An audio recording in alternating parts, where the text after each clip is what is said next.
Hello students, Arshdeep Kaur here. Welcome to my channel. Watch the video better till end. Okay. In my previous video, I have explained about the friction, that is advantages and the disadvantages, that is the merits and the demerits of the friction. Okay. Now in this video, I will explain about the way to increase friction and way to decrease friction. कि अगर हमारे पास friction के फ़ायदे हैं, ठीक है, merits हैं, तो उस फ्रिक्शन को, ठीक है, कैसे इंक्रीज़ करना है, ठीक है। अगर डिसएडवांटेज है हमारे पास, फ्रिक्शन हमारे लिए नहीं अच्छा जिस केसेस में, वहाँ पे केसेस को डिक्रीज़ कैसे करना है। जैसे वॉक करने में जी अगर हेल्प कर रहा है, ठीक है, तो उस फ्रिक्शन को हमें और चाहिए, ब्रेक हमारी जल्दी अप्लाई होनी चाहिए, ठीक है, तो उसके लिए फ्रिक्शन को कैसे इंक्रीज़ करोगे आप, ठीक है। और सेकेंडली जैसे मैंने बताया था कि फ्रिक्शन में लॉस ऑफ एनर्जी होता है, कि हीट, जो फ्रिक्शन है वो हीट को प्रोड्यूस करता है। देन उस केस में हमने फोर्स को, फ्रिक्शन को डिक्रीज़ कैसे करना है, ठीक है। Now these are the way to increase and decrease friction. तो फर्स्ट वे है हमारे पास increase friction, that is the first one is the treads.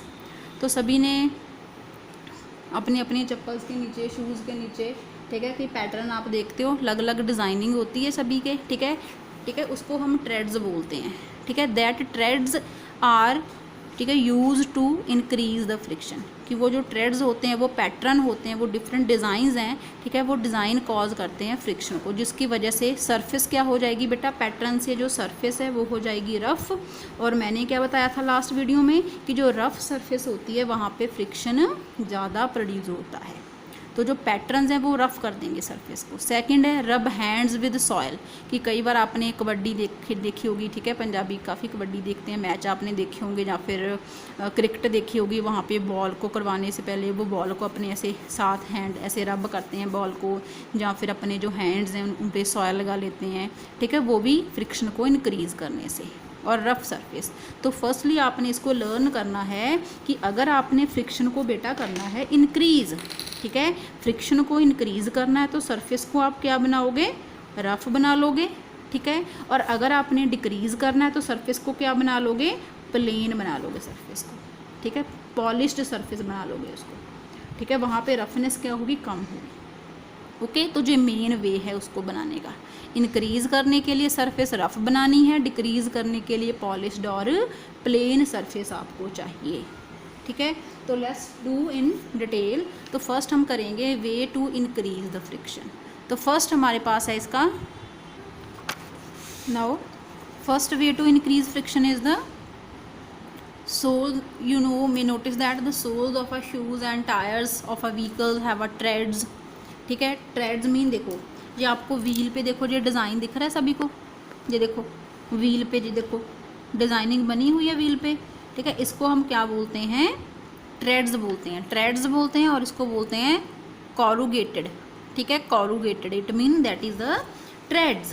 Treads it mean कि जो इरेगुलरिटीज़ बनाई हुई हैं खुद से, देखो इरेगुलरिटी, वैसे तो ये सरफेस प्लेन होती है बट हमने डिज़ाइनिंग कर दी ऊपर, तो ये क्या हो गई, रफ़ बन गई, इरेगुलरिटीज़ आ गई इस पर। अब इरेगुलरिटीज़ है तो उससे क्या कॉज होगा, फ्रिक्शन कॉज हो जाएगा उससे, ठीक है। इट मीन कि जो ट्रेड्स होते हैं सोल्स पे, शूज़ पे, that are use to increase the friction, कि बेटर ग्रिप, उससे ग्रिप अच्छी आती है, ठीक है, और प्रिवेंट करती है स्किडिंग, कि आपकी जो गाड़ी है वो स्किड ना कर जाए, ना चलते चलते आप स्लिप ना कर जाओ, इसलिए आपके शूज़ पे या गाड़ी पे क्या होती है, ट्रेड्स होते हैं इंक्रीज़ करने के लिए फ्रिक्शन।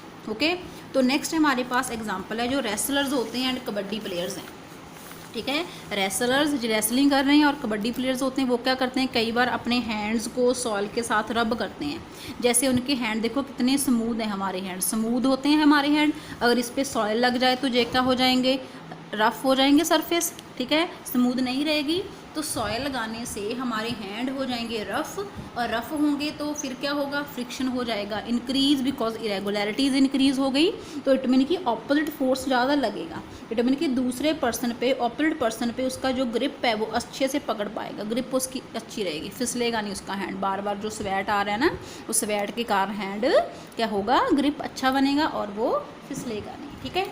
तो नेक्स्ट जो थर्ड है that is the surface of roads are made rough.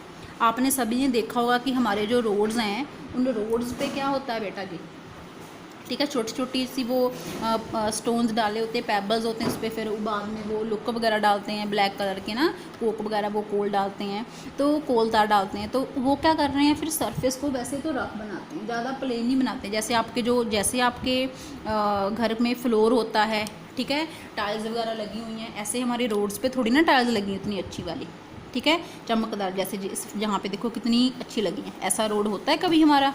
No.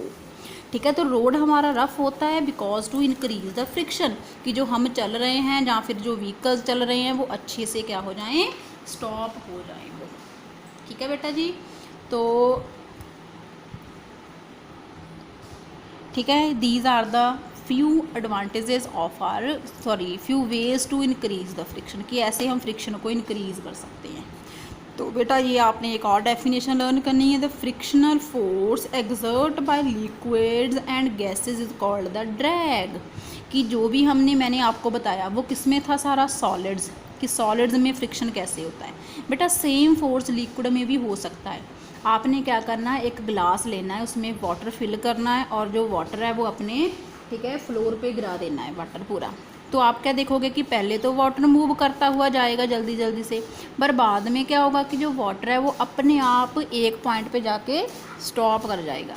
तो जो वाटर है वो मूव करता करता हुआ स्टॉप क्यों कर रहा है, because of the friction, and the friction in the liquids is called the drag, उसको हम बोलते हैं ड्रैग, DRAG, ड्रैग, उसको ड्रैगिंग फोर्स बोलते हैं, जिसके कारण जो लिक्विड है वो मूव करता हुआ जा रहा था वो स्टॉप कर जाएगा। ठीक है, तो these are the ways to increase friction. Next are the way to reduce friction. Reduce बेटा फ्रिक्शन हम फर्स्ट करेंगे कि जैसे आप कैरम बोर्ड खेलते हो, ठीक है, उस कैरम में आप क्या करते हो, टैल्कम पाउडर हम यूज़ करते हैं, जहाँ पे सरफेस से टैल्कम पाउडर लगाते हैं। टैल्कम पाउडर लगाने से क्या होगा कि जो कैरम में जो, ठीक है, स्टिकर होता है, जहाँ फिर जो हमारे पास कॉइन्स होते हैं जो ब्लैक और रेड कलर के, ठीक है, वो अच्छे से मूव करते हैं, वो स्लिप करते हुए जाते हैं और ईज़िली आप जो अपना जो गोल है वो कर सकते हो। इट मीन कि by sprinkling the fine powder on the surface we can reduce the friction, कि जो रफ़ सरफेस है वो प्लेन बन जाएगी फ्रिक्शन पाउडर से। जैसे आपके जो हैंड है, आप हैंड देखो, यहाँ पे थोड़ी थोड़ी रफ़ सरफेस, ऐसे हैंड लगाओ, सभी अपने हैंड पे रफ़ है। अब आपने क्या करना है, यहाँ पे एक पाउडर, थोड़ा सा पाउडर अप्लाई करो, तो पाउडर अप्लाई करने से क्या होगा कि ये सरफेस और ज़्यादा स्मूथ बन जाएगी। इसमें जो इरेगुलरिटीज़ हैं, छोटे छोटे से पोर्स हैं, देखो जी आपको लाइंस दिखाई दे रही हैं, ये लाइंस क्या हो जाएंगी, पाउडर से फिल हो जानी है, और फिल होने से पॉलिश और स्मूथ बन जाएगी, और स्मूथ होने से फ्रिक्शन जो है वो डिक्रीज़ हो जाएगा। ठीक है, कि पाउडर जो है वो इरेगुलरिटीज़ को बेटा रिड्यूस करता है, जिससे साथ स्टिकर मूव करेगा स्मूथली। ओके, नेक्स्ट है बाय पॉलिशिंग। पॉलिशिंग मीन कि देखो जी घर देखो कितना चमक रहा है, इसकी टाइल्स कितनी चमक रही हैं, ये क्यों है ऐसा, बिकॉज इसको उसने क्या किया है, पॉलिश किया है। ठीक है, जैसे आप बाइक वगैरह धोते हो तो धोने के बाद हम उसको पॉलिश लगा के पॉलिश करते हैं, तो उससे क्या होगा कि जो रफ़ सरफेस है वो स्मूथ बन जाएगी, और उससे इरेगुलरिटीज़ क्या हो जाएंगी, रिड्यूस, और फ्रिक्शन भी क्या हो जाएगा, रिड्यूस हो जाएगा। बिकॉज मैंने पहले बताया ना कि अगर प्लेन सरफेस है तो फ्रिक्शन कम होगा, रफ़ है तो फ्रिक्शन ज़्यादा होना है। ठीक है, नेक्स्ट है ऑयलिंग। अब बेटा आप अपने साइकिल को, बाईसाइकिल को या फिर मोटरसाइकिल को ग्रीस करते हैं ना, हम ऑयल लगाते हैं। ठीक है, वो क्यों लगाते हैं, ऑयल एंड ग्रीस लगाने से जो ऑयल की थिन लेयर है वो उस सरफेस के बीच में लग जाएगी, और जो ऑयल है वो इंटरलॉकिंग और इरेगुलरिटीज़ को बेटा क्या कर देगा, डिक्रीज़ कर देगा। रिड्यूस मीन डिक्रीज़, कम कर देगा, जिसकी वजह से फ्रिक्शन भी क्या हो जाएगा, रिड्यूस हो जाएगा, और फ्रिक्शन भी कम हो जाएगा। तो जो फर्स्ट हमने क्या पढ़ा, स्प्रिंकलिंग फाइन पाउडर, कि पाउडर के साथ, ठीक है, पॉलिशिंग के साथ और अप्लाइंग द ऑयल और ग्रीस के साथ क्या होगा, सरफेस बनेगी प्लेन, सरफेस में इरेगुलरिटीज़ हो जाएंगी कम। सभी में हमने क्या पढ़ा कि इरेगुलरिटीज़ कम होनी है, जिसके साथ फ्रिक्शनल फोर्स जो है वो डिक्रीज़ और कम हो जाएगा धीरे धीरे से। ठीक है, तो ये हमने कहाँ पे पढ़ा, सॉलिड्स में पढ़ा। और मैंने आपको क्या बताया कि लिक्विड्स एंड गैसेस में भी फ्रिक्शन होता है। अब लिक्विड में भी फ्रिक्शन है तो गैसेस में भी फ्रिक्शन है, तो उसके लिए हमने क्या करना है, यूज़ करनी है स्टीम लाइनिंग बॉडीज़। क्या यूज़ करनी है, स्टीम लाइनिंग बॉडी। बेटा स्टीम लाइनिंग बॉडी का मीनिंग होता है पॉइंट साइज बॉडी, कौन सी बॉडी, पॉइंट एंडेड, कि जिसके एंड या स्टार्टिंग पॉइंट पॉइंटेड हों। जैसे हमारे पास जो एरोप्लेन बेटा आप देख रहे हो, एरोप्लेन की जो देखो शेप है वो क्या है, सामने से ऐसे पॉइंटेड है, तीखी शेप है, साइड से भी देखो तीखी शेप है, यहाँ से भी तीखी शेप है। और ये हमारा रॉकेट है, रॉकेट में भी जो शेप देखो कितनी ज़्यादा शार्प है, यहाँ पे भी शार्प है। ये कार देखो, कार की शेप भी क्या है, यहाँ से देखो शार्प सी बनी हुई है, स्ट्रीमलाइन कार है। तो इसका मीनिंग है this is called the streamline shape. Streamline shape का मीनिंग है कि सामने से पॉइंट वाली शेप है ये, ठीक है, एरिया कम है।